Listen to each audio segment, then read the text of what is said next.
সব সময় ইস্তেগফারের সাথে যে লেগে থাকবে, রব্বুল আলামিন তারে 5টা জিনিস দিবে। কয়টা? কথা কন আরো জোরে, সবাই বলেন কয়টা? নাম্বার 1, জাআলাল্লাহু লাহু মিন কুল্লি দিকিন মাখরাজা। বিপদে পড়লে বিপদ থেকে উদ্ধার করবে কে? আমাদের তো কোনো বিপদ নাই না? আছে কত বিপদ। হ্যাঁ, রাস্তাঘাটে দুর্ঘটনা হতে পারে, যে কোনো সময় ভূমিকম্পে পড়তে পারি, বজ্রপাত পড়তে পারে না, ঠেড়া পয়রা মানুষ নাই, আছে না নাই? এই বিপদ আপদ থেকে আপনারা রক্ষা করবে কে? যদি আপনি ইস্তেগফারের সাথে আঠার মতো লেগে থাকেন। কিসের সাথে? কথা বলেন।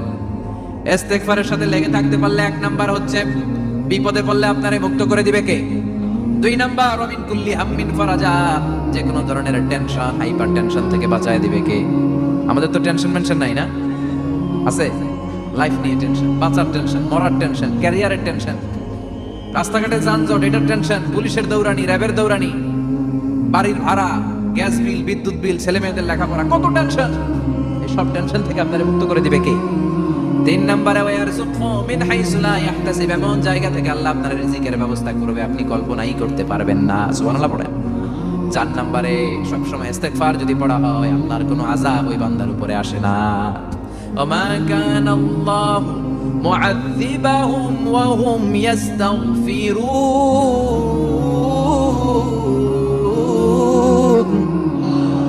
যতক্ষণ আমার বান্দা আমার কাছে ইস্তেগফার করতে থাকে, আমার কোনো আযাব বান্দারে পাবে না। যতক্ষণ ইস্তেগফার করবেন, আল্লাহর কোনো আযাব আপনার উপর আসবে না। 4টা গেল। 5 নাম্বার, বারবার ইস্তেগফার করলে রফিক ভাই আল্লাহ তাআলা মুস্তাজাবুদ দাওয়া, দোয়া করা মাত্র কবুল করে নেবে কে? মুস্তাজাবুদ দাওয়া বুঝেন তো? মানে যিনি হাত তুলতে দেরি কবুল হতে দেরি হয় না। বারবার ইস্তেগফার করে দেখেন যে আপনার দোয়া কেমনে কবুল হয়। সবসময় ইস্তেগফার করলে আপনার দোয়াগুলো এইভাবে কবুল করে নেবে কে?